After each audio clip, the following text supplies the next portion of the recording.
जय हिंद प्यारे साथियों, नमस्कार। स्वागत है आप सभी का Bihar board arts Vidyakul channel पर। मैं आजादी सर आप सभी साथियों का स्वागत करता हूं। दोस्तों, आपका एग्जाम बेहद करीब आ गया है। आप लोगों को हम आज ऐसे 14 लॉन्ग टाइप के क्वेश्चन लेकर आए हैं जो आप अगर कर लेते हैं तो आपके एग्जाम में ये बार बार आते रहे और इनके माध्यम से आप अपने तैयारी को और भी अच्छी बना पाएंगे।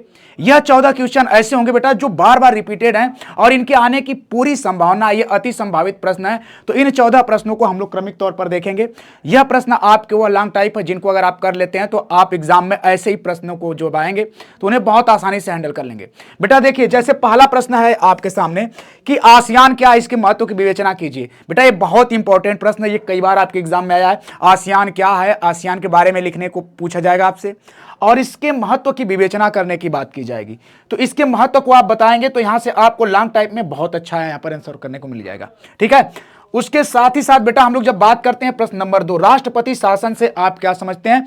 ये बिहार बोर्ड का बहुत ये देखेंगे बार बार बहुत ट्रेंडिंग यह टॉपिक रहा है। राष्ट्रपति शासन या आपातकालीन शक्तियां जो होती हैं, यह आपके बुक में भी आता है, संविधान में भी आता है। तो यह आपको दूसरा क्वेश्चन जो होगा, ऐसे प्रश्न लेकर आए हैं जो बेटा एकदम आपके एग्जाम में यही आते ही हैं और यही आएंगे। इसलिए ऐसे 14 लॉन्ग टाइप क्वेश्चन हम लेकर आए हैं जो आप जिनके माध्यम से आप बहुत अच्छे से कर पाएंगे। ठीक है, एक अगला हम बताएंगे, जैसे भारत की परमाणु नीति की विवेचना करने की बात की जाती है।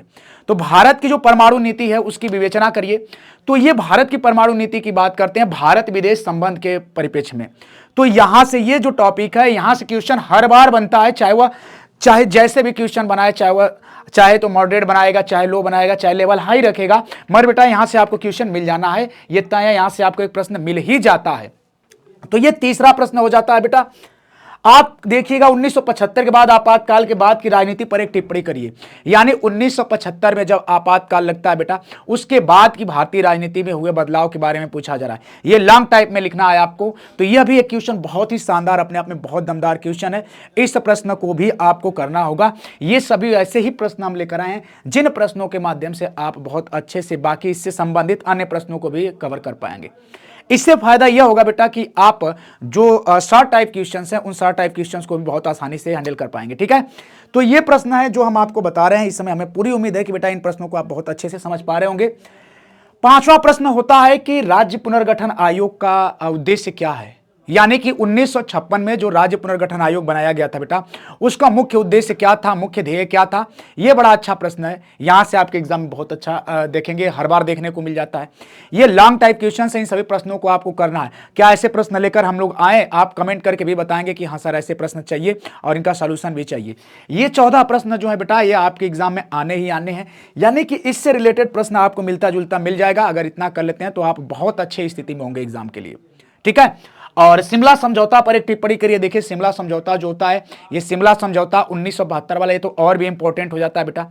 तो ये शिमला समझौता के बारे में, जिसमें आपके भारत के पाकिस्तान के संबंध के बारे में विवेचना करनी होती है, तो इससे संबंधित अगर आप लॉन्ग टाइप क्वेश्चन कर लेते हैं तो आपको शॉर्ट करने में कोई समस्या नहीं होगी। यह एक प्रश्न हो जाता है जो आपको करना ही करना है।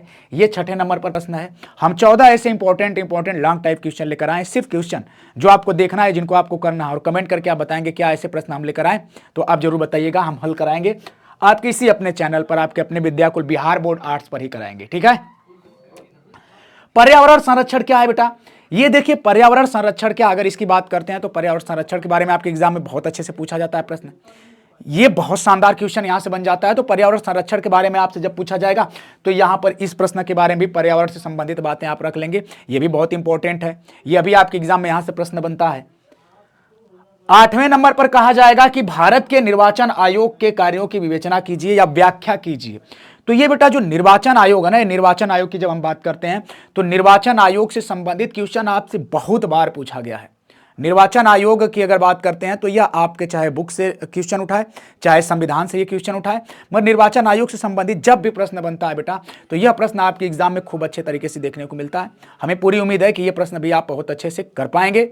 और अगर नहीं भी कर पाते हैं तो हम लोग हैं, आपको इसी चैनल पर आपको दिया जाएगा इसका सोल्यूशन। पूरा का पूरा जो सब्जेक्टिव करा रहे हैं हम लोग, ये सब्जेक्टिव वगैरह ऐसे ही मिलते रहेगा आपको। ठीक है, एग्जाम तक। आइए देख लेते हैं बेटा अगला क्वेश्चन जब आपसे पूछा जाएगा, जैसे 9वां नंबर पूछा था, भारतीय संविधान की विशेषताओं की व्याख्या कीजिए। वाह वाह क्या बात है, बहुत शानदार क्वेश्चन। ये भारतीय संविधान की जो भी विशेषताएं हैं, जैसे उसके बारे में आपको लिखना होगा। तो उसकी विशेषताओं के बारे में आपको वर्णन करना होगा, चीज़ों को एक्सप्लोर करना होगा, आपको जो कंटेंट होगा वह लॉन्ग टाइप में लिखना होगा।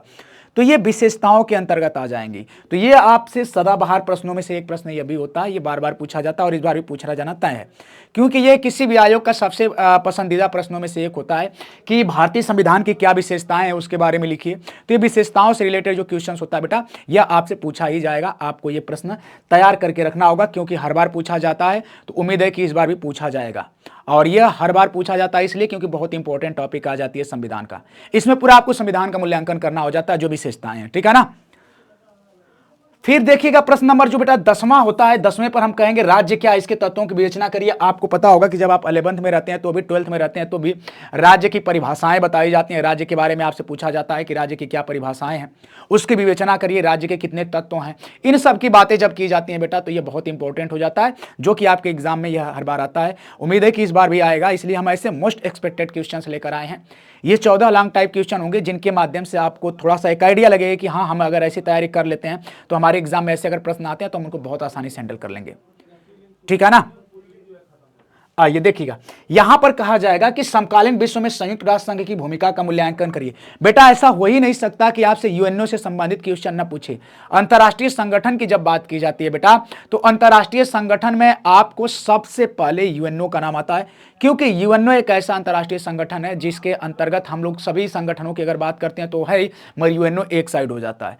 तो ये संयुक्त राष्ट्र संघ की अगर बात करते हैं, समकालीन विश्व में इसकी जो भूमिका है, इसका मूल्यांकन करना, इसकी प्रासंगिकता का मूल्यांकन करना कि इसका कार्य क्या होता है, और ये सारे क्वेश्चन हम आपको बता रहे हैं। ये लॉन्ग टाइप क्वेश्चन बेटा, ये शॉर्ट टाइप नहीं है। लॉन्ग टाइप आप करते जाएंगे तो शॉर्ट टाइप आपका बहुत आसानी से यहां पर होता जाएगा, ठीक है ना। ये बात आपको क्लियर हो गई होगी।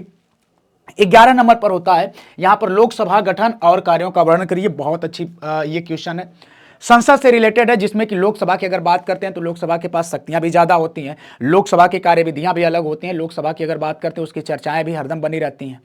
तो लोकसभा के बारे में जब बेटा प्रश्न बनेगा आपसे, तो लोकसभा के गठन और उसके कार्यों के वर्णन के बारे में पूछा जाएगा, तो आपको लॉन्ग लिखना होगा और इसको बाकायदा आपको एक्सप्लेन करना होगा और डीपली करना होगा। तो ये लोकसभा के बारे में, जैसे उसके बारे में आप क्या जानते हैं कि इस अनुच्छेद में उल्लेख है, ये सारी चीजें जो होती हैं इस क्वेश्चन के माध्यम से अगर आप करते हैं तो आपको बहुत अच्छा स्कोर मिलेगा। बहुत अच्छा का मतलब ये पूरा पूरा स्कोर मिल जाएगा अगर अच्छे से इसको आप चीजों को लिखते हैं और अच्छे से एक्सप्लोर कर पाते हैं तो, ठीक है। एक क्वेश्चन और होता है, अगला क्वेश्चन नंबर 13 की बात करते हैं, जन आंदोलनों के सकारात्मक और नकारात्मक परिणाम बताइए। बेटा जो जन आंदोलन होते हैं उनके सकारात्मक और नकारात्मक दोनों पक्षों को आपको लिखना होगा, क्योंकि हर एक सिक्के के दो पहलू होते हैं, सकारात्मक नकारात्मक।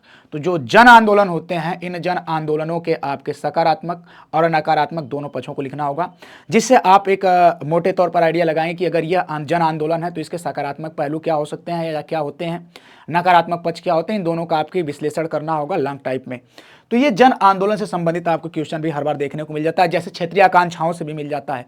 तो ये सब जो होता है ये क्वेश्चन होता है। और एक अंतिम क्वेश्चन होता है, क्वेश्चन नंबर 14 जो होता है, अगर इस प्रश्न की बात करते हैं तो ये प्रश्न आपके सामने जो रखा गया बेटा, ये देखिएगा, मौलिक अधिकार तथा राज्य के नीति निषेध तत्वों में अंतर बताने की बात की जा रही है, ठीक है। यानी कि यहाँ पर मौलिक अधिकार और राज्य के नीति निषेध तत्व यानी फंडामेंटल राइट्स और फंडामेंटल ड्यूटीज, इन दोनों में आपको बताना होता है अंतर। इन दोनों में अंतर बताने का मतलब ये होता है कि एग्जामिनर आपसे ये जानना चाहता है कि हम मौलिक अधिकार और राज्य के नीति निर्देशक तत्वों के बारे में जानकारी रखते हैं कि नहीं। अगर इन दोनों को आप अच्छे से बता लेते हैं तो बहुत अच्छी जानकारी आपके पास हो जाएगी बेटा। तो ये 14 बहुत इंपॉर्टेंट क्वेश्चन थे जो हम अभी आपको लेकर आए थे। उम्मीद है आपको समझ में आए होंगे और आप कमेंट करके बताइएगा कि क्या आपको ऐसे क्वेश्चंस लेकर आए जाए, ऐसे क्वेश्चंस का सलूशन कराया जाए, और आप खुद से भी इन क्वेश्चन को करेंगे, फिर हम लोग तो कराएंगे। तो बेटा अब इस वीडियो को आप देखने के बाद जरूर ऐसे प्रश्नों को करिए और फिर हम लोग मिलते हैं हमारी जब अगली क्लास होती है। तब तक के लिए आप सभी को थैंक यू सो मच बेटा। Love you all, take care, जय हिंद, थैंक यू सो मच।